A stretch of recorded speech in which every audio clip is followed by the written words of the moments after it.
Good afternoon, everyone. I'm glad that you're joining us for this webinar, one of the first webinars put on by the TCU Center for Supply Chain Innovation. You know, our vision is to shape the future of supply chain innovation as the premier source of talent and thought leadership.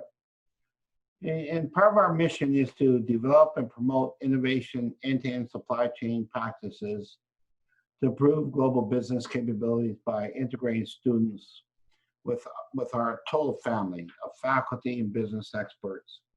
And I'm so pleased to have Lorcan and Glenn here from PerformanSC, who's going to talk about, getting back to business.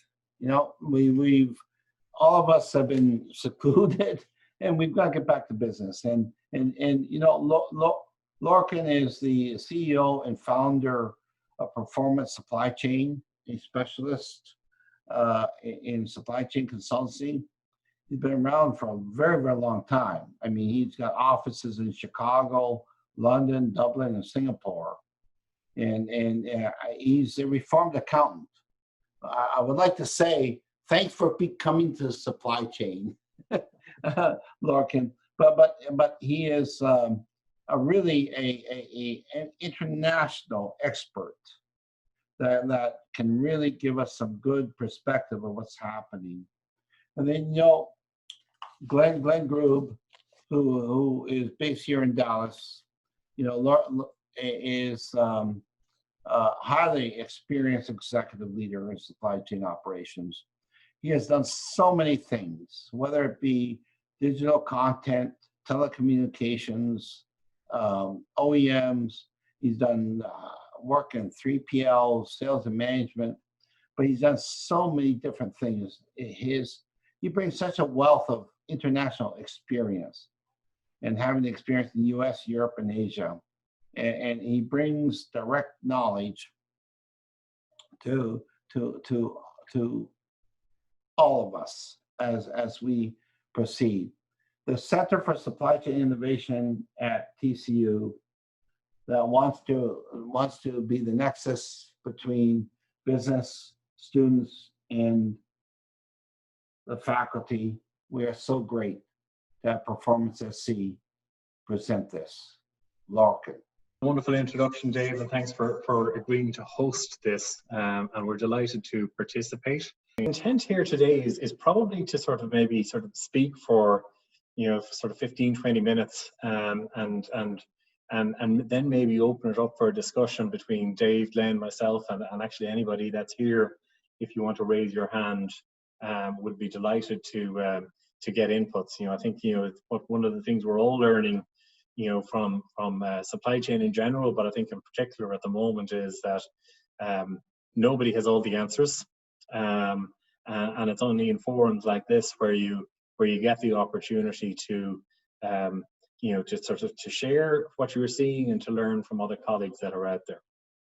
And I suppose we talk here about going back to work, but I suppose it's for a lot of people, and depending on what industry you're in, depending on the roles that you're in, and there's many people who are continuing to work, and I suppose we're all continuing to work through this crisis in one way or another. And there's a quote that I think has been used a number of times. I've seen many people attribute it to it, so I won't try and incorrectly attribute the quote. But I liked it from the perspective it's we're not all in the same boat. We're all coming from different industries, different company sizes, but we're all going through the same storm. And I think we have professionals on the front line in healthcare, in food and drink supply chains, who have been working tirelessly to keep things running throughout this crisis. And it's certainly thrown up its challenges. You have others who've essentially been protecting their business by saying, well, if we can't trade, what can we do to protect the business and to manage the supplies that are already in train when we're coming out there? So, I think even though there's been a lot of change over the last couple of months, there is it really depends on what sector you're in, what company you're in, where you're coming from. And I think, how do you sort of push this into a context? Because ultimately what we have here is a global health crisis. And that global health crisis, as it manifests itself on the supply chain, on the global supply chains in particular, you really get a sense of this was something that wasn't started out, it wasn't a huge deal. It was it was something that impacted primarily manufacturing, primarily China-based manufacturing initially, back in the December, January, February timeframe. And for many of us, I think in the US and in Europe, the first thing we started to see was obviously delays post-Chinese New Year. There was an extended shutdown. We then started to potentially notice that some of the container traffic that would normally, and the equipment that would normally be flowing from China had stopped flowing. So you started seeing some of the more mature markets, shortages of containers in different parts of the world because that flow had been interrupted.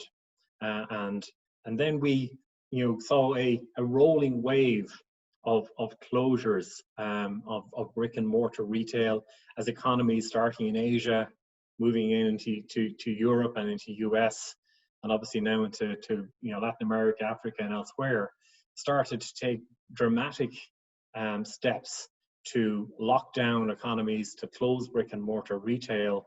And for many companies, that meant either a physical shutdown in what they were doing themselves, or potentially it meant that their customer base or their channels were shut.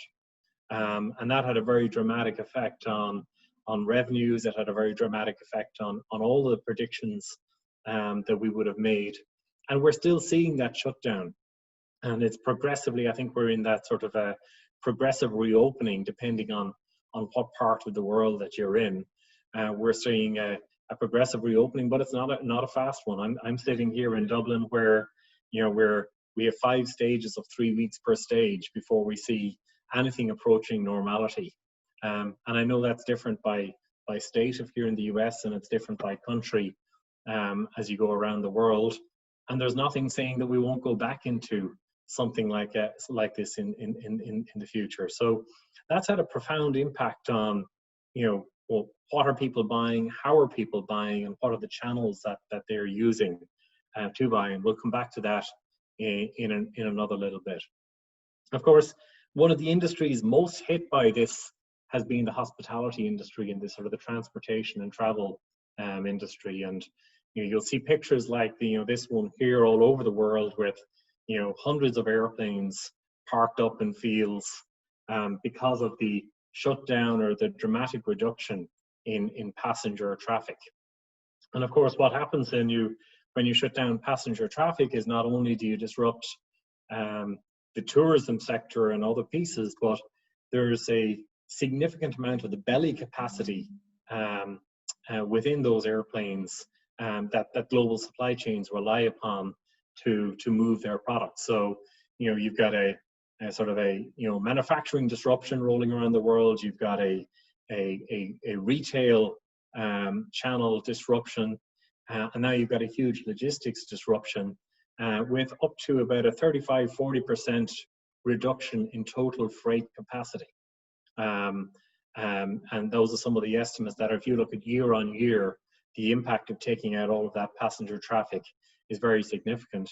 And even though we're starting to see some passenger planes now being repurposed as freighters, that impact, particularly in trans-continental routes, is having a very significant disruption. So we have this situation. So with the significant reduction with the significant reduction that is there in transportation capacity, you also have a situation that at the same time as we're doing that, there's a large need to move rather bulky products that would normally ship by ocean, which is all of the PPE coming from China, onto that same reduced capacity. So what we are seeing and had seen over the last month or so is a significant reduction in capacity combined with a shift of product that does urgently need to move onto onto that reduced capacity, which is causing delays. It's also causing significant price increases when we come to that. And as we move to the next phase, and I think we are moving to that next phase, potentially we now also sort of see, we're facing into a reopening of retail. We'll see a phased reintroduction of some of the travel routes.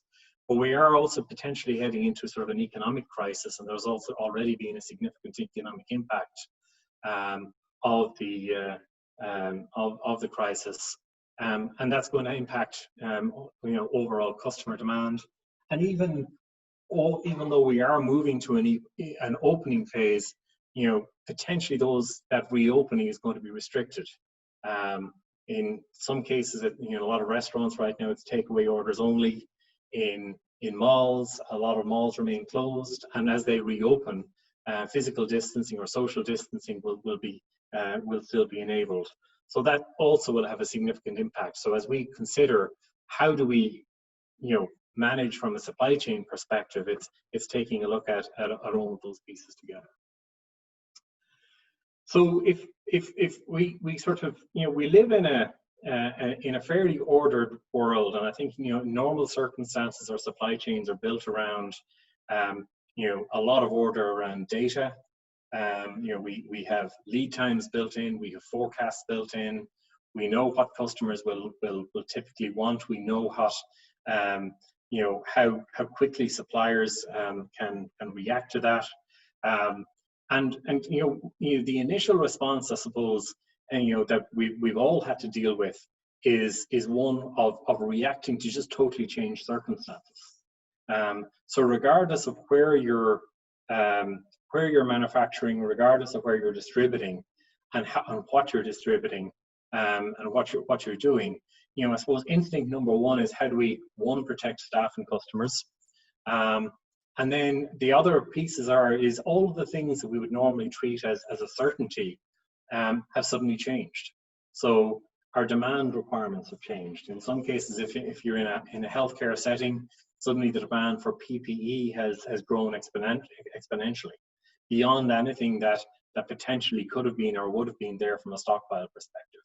If you look at the customer channels that you would normally distribute through, in many cases, brick and mortar retail would account for 60, 70, 80% of the volume of product. And the image that we have here is one of when you place a rock in water will find a way of going around that rock. And that's what we're seeing as consumers still need product. We're now seeing a significant explosion in online channel requirements. So the channels are different, the demands are different. The capacity that we have to operate within the supply chain is vastly different, because in many cases operations have been physically closed, there have been delays, or where warehouses are operating and can operate, they're operating with reduced staff numbers to ensure that there's protection there. And ultimately there are supplier and there are customer impacts. Whether we like it or not, we're in a global supply chain, and suppliers have an impact. Some of them are impacted as their operations are, and then many of the customers that we're dealing with today, particularly in hospitality or food and beverage sectors, are under threat, and some of them won't reopen. We've already talked to some of the logistics impacts, and of course we're in this sort of situation where it's a daily and weekly change of what is open, what's considered an essential business, and then how do you prepare for within that sort of changing regulatory framework. So having taken some of the initial actions, which has really been a case of and this of all the things you would normally rely on, could no longer be relied on, and you're relying on communication, the ability to adapt, the ability to respond. As we now prepare for the reopening, those same skills, but hopefully with a little bit more discipline, need to be applied to the reopening. And when you're looking at, well, what is it that we need to consider? All supply chains start with what are we trying to support, and we're trying to support a demand scenario. We're trying to support customer demand, but we're in an environment where nobody really knows what that demand is going to be, and we may need multiple versions of that demand in the very short term as we sort of gradually reopen, and then the slightly longer term or more medium term as we get into sort of the Q3, Q4 of the calendar year. And then you sort of traditionally would expect to see higher volumes for a lot of industries. The question is, well, what volumes will we see? At what stage will we see customers start to return? And then having, educated customers for a number of months on how to buy product through online channels, what's going to happen to that channel mix as it goes forward? I noticed the CEO of Shopify, sorry, came out, a couple of weeks ago saying they've thrown away the strategic plan because 2030 has arrived sort of 10 years early in terms of the level of penetration for online channels. For a lot of companies, there's also an assessment of suppliers and customers. The last number of months have been very, very difficult on quite a number of businesses. Some of those businesses won't open again. Some of those businesses will need a lot of help to open again. And also supplier-wise, suppliers that may have already been in sort of difficult situations may need to be sort of further assessed as well. So we've got, different levels of demand. Think through actually in many respects the time of year that this has happened has traditionally been a quiet couple of quarters for a lot of businesses, and we're already struggling to meet some of the customer requirements. We've had some of the last mile delivery services talking about this feels like Black Friday every day because of the amount of deliveries that they're making. How does that roll forward into a Q3, Q4, holiday season? And what can we expect, and how confident are we that our own operations can continue to respond to those levels? Can our operations, how many people can we physically have in a warehouse, or how many people can we physically have in a store, and what impact will that have? And then there's also a new PPE supply chain, not just for healthcare professionals, but protective equipment for warehouse, for retail, and for other staff as well. And all of this in a fairly fluid regulatory environment, where again there's a potential for changes to go back and to go forward as well within that environment. So how do you address this? So it's partially taking some of the skills and the communications that I suspect many of you have already put in place over the last number of months, but putting more of a structure on that. And this is it's almost like sort of a risk management 101, but you're trying to, if you don't already have those processes in place, it's, who needs the information? What is the information we need to make decisions? And then how can you quickly make decisions that possibly won't be perfect because you won't have perfect information, but make decisions around demand scenarios, around channels, around suppliers and customers, and around your own operational constraints. And we're certainly seeing companies over the last number of weeks coming to us saying, help us to model what we can do in a warehouse that has this level of restrictions. Help us to understand what our supply base can do. Help us to understand the impacts of some of these regulatory changes on our particular business. And within that, it's finding out not only the scenarios, but understanding what level of scale your current supply chain can actually achieve. And what are the limitations on that, and understanding those limitations, and also preparing for what if we get a second wave? How do we impact that, and how do we plan on that? So that becomes a sort of essentially the next, month, 2 months through to end of sort of 2020 in many respects. And of course, within those scenarios as well, there's the scenario of we get a vaccine, and when does that vaccine happen? Or we don't get a vaccine, or we get levels of spikes in certain countries. So it's dealing with all of those pieces. And then before we sort of open it out to a sort of a broader discussion, the last piece here is to think beyond, the next 3-6 months to look at, well, how do we rethink, or reimagine supply chain that we need for the new market reality, or the new normal, as many people are calling it. And in many cases, it's looking at a changed customer or supplier landscape. It's looking at changes to the sort of the channel strategy and things that we've put in place potentially in haste in the midst of the crisis. Are there some of those things we would want to take forward into our supply chain going forward into the future? There's a lot of talk about manufacturing strategy and look, have our supply chains become too long, and have our, is there a need to reshore or to regionalize further? And I certainly think there will be some moves in those areas.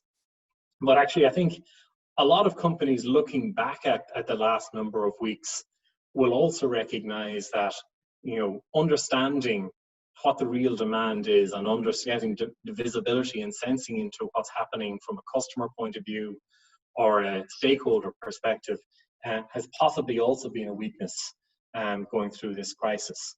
So when you look to supply chain responsiveness, there's one part of it is looking at, well, how quickly can I manufacture and I get those products to replenish for demands that weren't out there. There's a potential to look at, well, what should our stockpiles have been or our inventory buffers have been? But I don't think many people could have foreseen the level of change or the level of demand swings that we have seen here. Sort of a data point I get from even a local Irish healthcare perspective. The Irish health system put an order in the start of March for 13 years worth of PPE. There is no supply chain out there that's sitting on 13 years worth of stockpile just in case.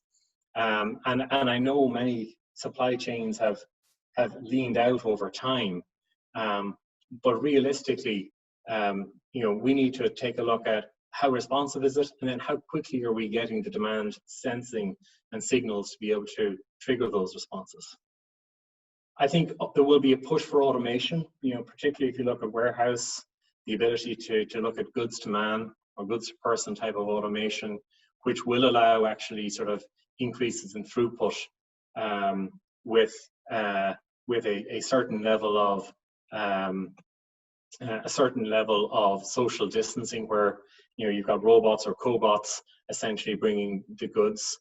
And I do think we need to look again at risk and resilience and what our approach to each of those pieces are. In supply chain, we tend to get religion on these things every number of years. I think, if I look back to Japan tsunami 2011 to Icelandic volcano, everybody was talking about the need to map their supply chain to develop resilience. But over that last 6, 7, 8 years, those pieces have been peeled back, and I think it's really back to understanding what is our approach, how do you factor risk into the supply chain equation, and then there are other factors as well that haven't gone away. So trade wars, tariffs, all of those pieces are still around, and the need to deal with climate change is still there. And obviously, more local to myself here in Europe as well, Brexit still remains a factor. So all the normal things you would need to take account of within your supply chain design still need to be sort of taken account of. So that's just a sort of a quick run through, and hopefully it sort of gives you sort of a sense of maybe sort of framing the discussion. And maybe Dave, if you want to sort of maybe open it up, or I'm not sure, I haven't been watching the chat, if there's any questions coming through in chat, we can potentially address some of those. So one of the questions I have is that you're saying open up the economy, but from a supply chain perspective, what's the best way to open it up? I mean, we've seen a lot of variations, but what's the best way? Yeah, I think I think supply chain teams, Dave, and my view is supply chain teams can deal with a lot. But one of the things they crave is a level of certainty. So I think if you look at the best way of opening things up, the thing is to sort of try and sort of figure out, well, what are the conditions, what are the assumptions that we're making through which we are opening up. So if I'm in a retail environment, or if I'm selling through retail, okay, how many stores are we opening? At what point?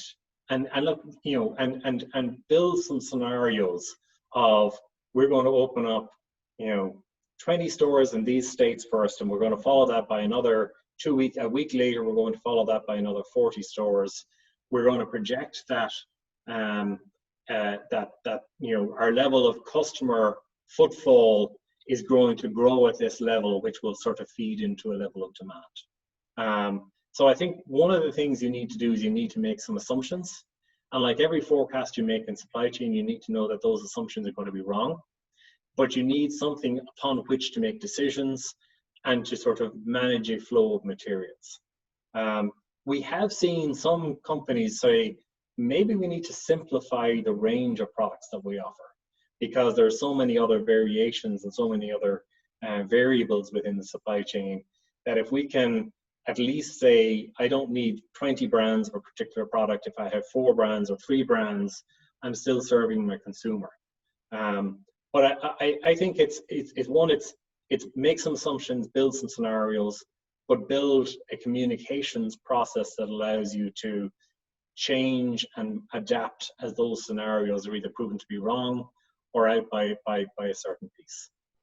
I also think there are some things here, Dave, that we are going to see and will still be with us through the end of this. And I think the shift to online was already happening.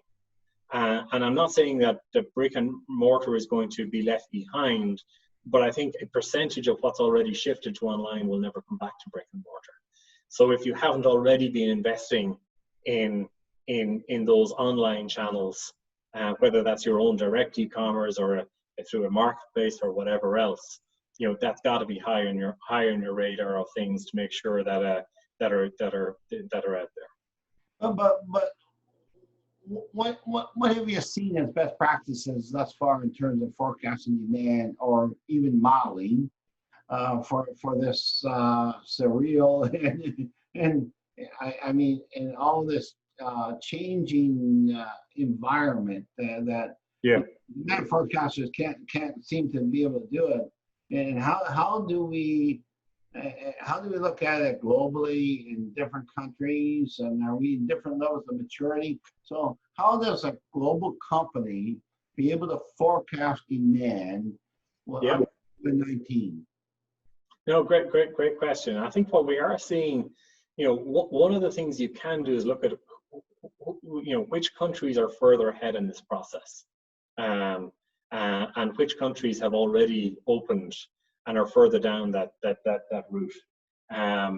And so you look to some of the Asian countries which were hit first, and if you even look to China, even though very often you wouldn't look to that as a, here's how we take that, but it does give you an indication of the scale of recovery, how quickly our customers are prepared to go back out there. But what we're seeing, companies doing, they're approaching it from two levels. One level is, what do we expect is going to happen with customer demand and with demand for our products?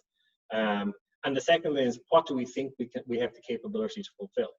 Because many of the customers, many of the clients we're talking to are facing reduced capacity within their operations, whether that's their front of store customer operations or their behind the scenes operations. So some of the things we're seeing them doing behind the scene is staggering shifts. So instead of having 200 people in a warehouse at a particular time, you stagger shifts and you have three shifts of 70 people or whatever it is. So you're actually spreading, you're giving yourself the capacity, but over a longer period of time. But I think you need to answer both of those questions. You need to have a demand team figuring out, okay, what's our best and worst case scenario when it comes to forecasting. And it's not about forecasting a firm number, it's about forecasting a range. And you know what, the range you forecast in Italy versus Spain versus Germany versus Sweden versus Texas or a California or New York, those are all going to be, they're in different places. So it's about giving yourself we think we've got a low range, a mid range, a high range. That's on the demand side. On the supply side, we have a constraint which says we probably couldn't even hit that high range anyway, or we may need to bring in additional supplier capacity or warehouse capacity or supply chain or manufacturing capacity to allow us to do that. And it's like all of the the traditional supply chain S&OP discussions that would traditionally happen, but at a much faster pace and probably with less perfect information. Yeah. And if I could interject, Lorcan, there's one more element to your commentary, and that is many companies are currently also looking at individual products or groups of products to take into consideration as to what has the demand been, what might the demand be. So the supply chain organizations have pushed back on marketing and said, hey, listen, you're seeing what the buying process is right now for various products.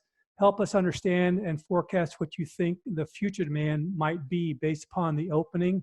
And then also try and give us a sense that if we do have a resurgence impact from the virus, what might that be on demand? So they're getting down to not only looking at the region, but also at the product level as well. Yeah. You also need to bear in mind as well that you've got many companies, particularly if you've got a seasonal range of products, who have a spring and summer season that may not happen.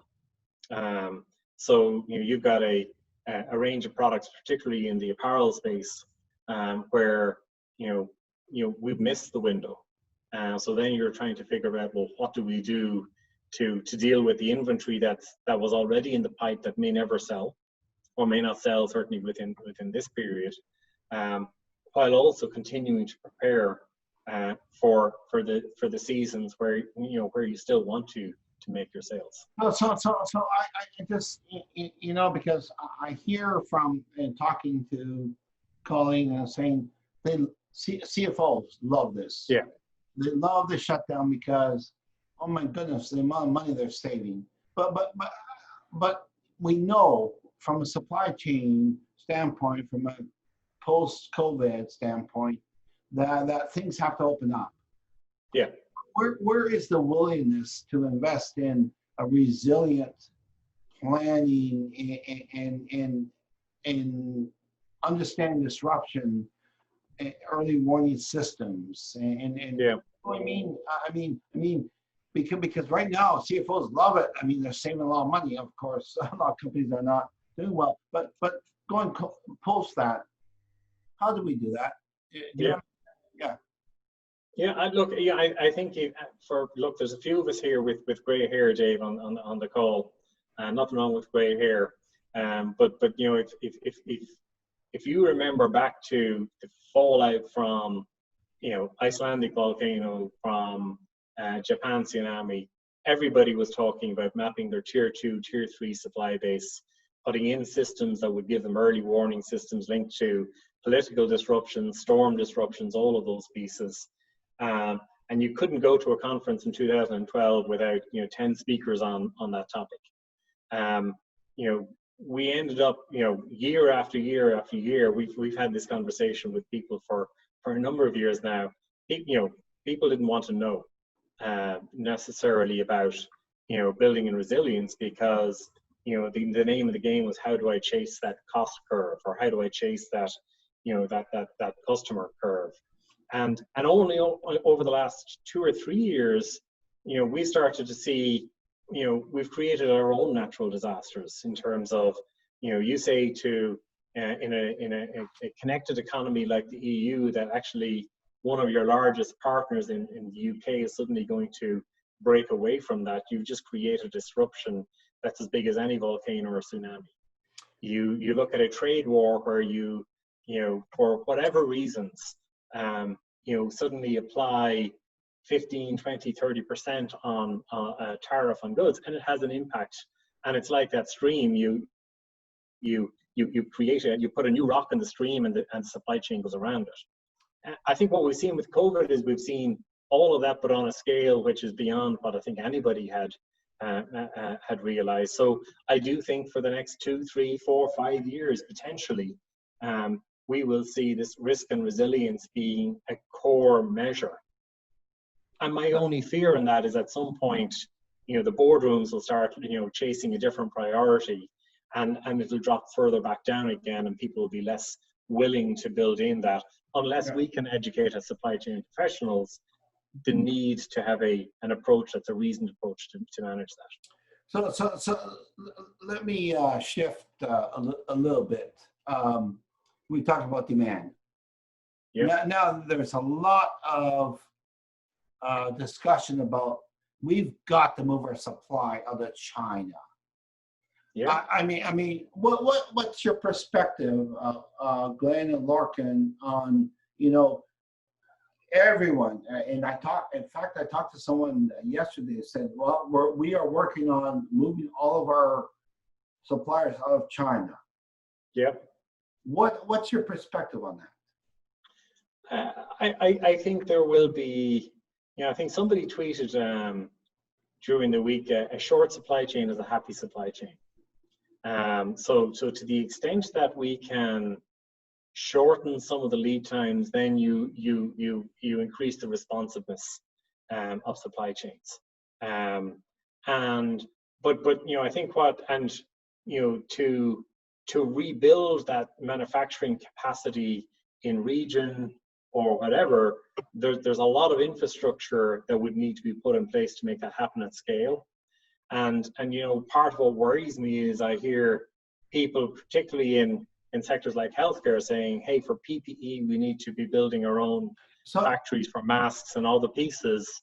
And my fear is, like any bullwhip effect, Dave, everybody in the world is producing PPE. We'll keep on building up supply until, you know, when this passes, we'll all be swimming in it. So Lorcan, sorry for interrupting, but but everyone knows, not everyone, perhaps most people know, if we move from China and we nearshore, okay? Nearshore, whether it be South America or even onshore, it's going to be more costly. What impact is that going to have on consumer behavior in the supply chain if we do that? So let me interject a comment, Dave. I think one of the things we need to factor in from a supply chain's perspective on moving the manufacturing location is, what is the customer experience going to be? At the end of the day, today, consumers are, okay, how are they going to treat me? Is the product going to be good, and will it be priced appropriately? So some of the companies that we have worked with in the past, large technology companies, are taking a look at what is the cost going to be, what's the risk going to be, but more importantly, what is it going to be the response from our customers, whether they be businesses or consumers. So they're going through that thought process right now to really determine, is it feasible and should we make that move? Now, the first reaction is, of course, a knee-jerk reaction, with China being the starting point. And so a lot of people are saying right away, we've got to move. But companies that are sitting back and asking themselves, what's the impact going to be to the customer experience from pricing and customer service standpoint going to be, I think are the ones that will make the rational decision whether or not they need to move. Yes, cost will be an issue, but I think they'll find ways to try and mitigate some of that increased cost that might come from moving back to the US or even coming into Latin America or other regions of the world. Okay, and I totally understand that, but this COVID-19 has scared the living daylights out of everyone, especially supply chain people, where things have shut down, the supply chain has been disrupted, and where now they're saying, okay, cost is one thing, but continuity of supply and risk management is becoming more important than the cost. Yeah. How do we balance that? I think, look, there are ways of looking at that. I think part of it is you need to attach a cost to risk. And there are ways of doing that to sort of say, a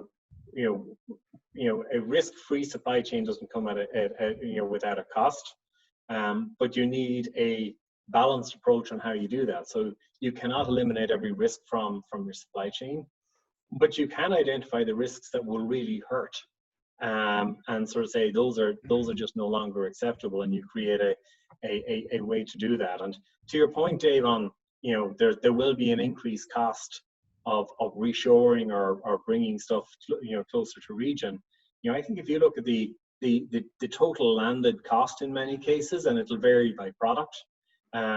It hasn't been, when you factor in the lead time, you factor in the amount of inventory that you potentially have on the ocean, you factor in the labor rate inflation, and other pieces, that differential is nowhere near as large as it was many years ago. And when people moved wholesale manufacturing to China in the early, the late 90s, the early 2000s, the guys in charge of manufacturing made they looked like heroes because their labor costs had shrunk by 70, 80, 90%.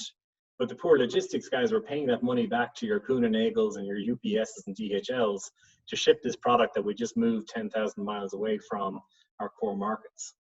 But what I heard yesterday and today is that so I'm going to supply now, and of course we've got to try to bring demand and supply together. But from a supply chain supply perspective, not the demand but supply, that companies now are looking at we can't bring all the way over across the oceans, but let's go to Taiwan, let's go to Southeast Asia, where it's going to be a little bit better, and we're not going to be impacted as much by some of these pandemics. What's your thoughts on that? I didn't even brief you on these questions. I just tend to be provocative. You're right. Well, look, there's no fun in not being provocative, Dave. That's okay. I don't think any of us from a supply chain perspective can figure out where the next pandemic is going to hit and how it's going to hit. For me, when the tariff issue blew up, a bunch of people moved things to Vietnam or moved things elsewhere in Southeast Asia, because you could still get your low labor costs in a particular economy without having the tariff impact of China. For me, when you look to this, one of the things that people I think will look closely at is what's my cycle time for replenishment. So if I hit an unplanned demand spike or whatever, how quickly can I react to that? And no matter where I am in Southeast Asia, if I'm doing that via ocean, I have a long lead time to be able to do that. So there may be an argument to say, well, could I bring that to Latin America? Could I bring it to Mexico or to somewhere else? Or can I bring it closer to home, but there's an automation investment that takes some of the labor content out of this? Okay, so one of the things we've been saying, at least I've been, and a few others, saying supply chain is about speed. Has COVID-19 changed that? No, I think it's actually reinforced it. I think it's about, because it's that cycle time. Supply chain is also about flow. So we have a flow of goods planned, and that flow of goods will vary by product. You could see it in the supermarket shelf. Yep. Your toilet paper got hit first. I don't know what it's been like in the US, but half of Europe seems to now want to bake bread, so flour got hit. All of those pieces, and you start seeing how quickly is stuff now appearing back on the shelves. So it is about speed, And particularly in an environment where there's uncertainty, it's how do you shorten that lead time, to be able to manage, a faster response to whatever unknowns are going to hit us. So yeah, we talk about speed, and we're seeing the shelves, and I go to the stores here in the United States, and I see the shelves being empty. Why? Why is that happening? Yeah, well, look, it's I come back to the flow question, Dave.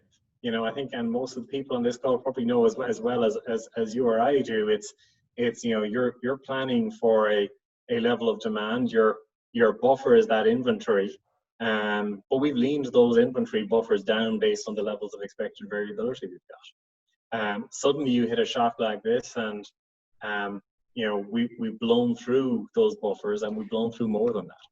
Yeah.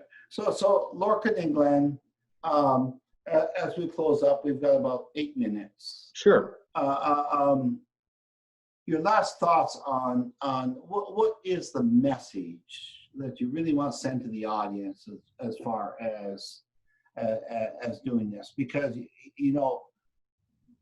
part of this is mapping a supply chain is really complex for most companies. We don't have visibility. We don't have structured data. As you know, and you guys are in consulting, so you know that data is a problem. And we keep reading about the acceleration of new technologies like blockchain and AI to bridge the gap so that this doesn't happen again. Do you think companies now will commit the time and dollars needed to do this, to give visibility in global supply chain? You know what, just from the conversations we've been having, Dave, I think when this hit first, you had a lot of companies who were, they needed to react, and they needed to react quickly. But there was also a percentage of companies where, I'm just going to bury my head for a couple of weeks, this thing will blow over, we'll be fine. So it's a shutdown, and there was almost the sort of the deer in the headlights. I'm not doing anything because I don't know what to do. I think we're now seeing companies realizing this thing's with us for, at least probably through the rest of 2020, and to some extent, we're not the scientists or whatever else, possibly into 2021. So we have to do something, but in reality, in a 3 to 6 month time frame in supply chain, you're working with the tools that you've got. You're not suddenly going to miraculously do a blockchain implementation across the world. I listened to a SAP podcast, 2 days ago, and somebody was talking about as a 4-year SAP project that they were on to give themselves, increased visibility. So really, you're working, for the rest of 2020, you're working with, for the most part, the tools you've got, the sites you've got, the systems you've got, and it's about making the best of that with the imperfect data that you've got, and making decisions now that allow you to cope when it comes to September, October, November, December. So let me put you on the spot, Lorcan. If I was a company that really invested in AI, do you think I have an advantage coming out of COVID-19? Dave, I'm going to interject before Lorcan answers. I'm going to say only if that AI has some way of looking at what the unknown external factors might be. And when I say unknown, let's use the current one, the COVID-19. I mean, is there some kind of intelligence built within the AI to say there is something unusual that's going to be happening out there, and what is the impact going to be to the supply chain? Let me offer you another analogy. Many of the very sophisticated contact centers that support people globally take a look at what's going to happen from a weather standpoint. Like the FAA, they're looking at the weather around the world, and they're trying to determine whether or not we should let this flight go. So what I'm trying to provide for the audience is companies, whether they have AI or not, now have a new parameter that should be inserted into the supply chain to say, what are the other risks that might be out there that we don't know or can't foresee, and what's the impact going to be? Yep. That's good. So we've got 5 minutes left, and I want each of you to just take one 1.5 minutes just to, what would be your one message you want to send to the audience about the reopening post-COVID-19? Yeah. Sure. Yeah, I think for me, it's take a look at a range of demand scenarios and understand the limitations of what you can currently do, and find out now how big the problem you may have in September, October, November is, and find the actions you can take now to be able to deal with those. And then think through and learn from the experience of the last 4 or 5 months of what do we want to change for our supply chain in the future. But for me, that's a late 2020, early 21 decision, is how do we rethink and reimagine what we're doing into the future. Glenn? So for me, it sort of parallels what Lorcan just said. The first thing is, what do we need to do today to meet what we know the demand's going to be? That would be the first thing I would say. But a greater priority in my mind is, as supply chain leaders, how do we put in an unknown risk into our supply chain that we can try and monitor and manage, that such that when we begin to see something go from the green zone, meaning everything is working perfectly, to the orange zone, which means caution ahead, how do we be able to capture that and begin to adjust our supply chain? So it becomes incumbent on supply chain leaders of today to factor that in, and also to educate the senior management of their companies to be able to make those changes with them, because it's going to involve financial and also operations of the company. Make sense? Yeah, absolutely. I might add one other thing, Dave, as well, is take the time as well to look out to your customer base and to your supply base, and just sense the temperature of them. Your best source of information in both of what you can do and what your customers will want you to do is to talk and communicate and share that information. Those companies, I'm less enthused about the companies who have AI. I think the ones who have that visibility into when somebody buys something at Walmart, that it's going through a signal, and somebody in P&G or Unilever or whatever else have visibility into what that real-time demand is. Those are the ones who will get that best information to make those best decisions. Thank you so much. And thank you so much, guys. It's been, thanks for having us, Dave. and the TCU Center for Supply Chain Innovation, we're all about promoting innovative end-to-end supply chain practices to improve global business capabilities.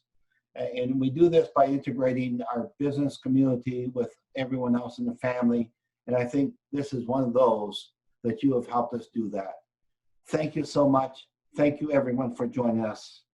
Yeah, appreciate everybody's time. Thank you. Have a great time. Take care. Bye. Bye-bye.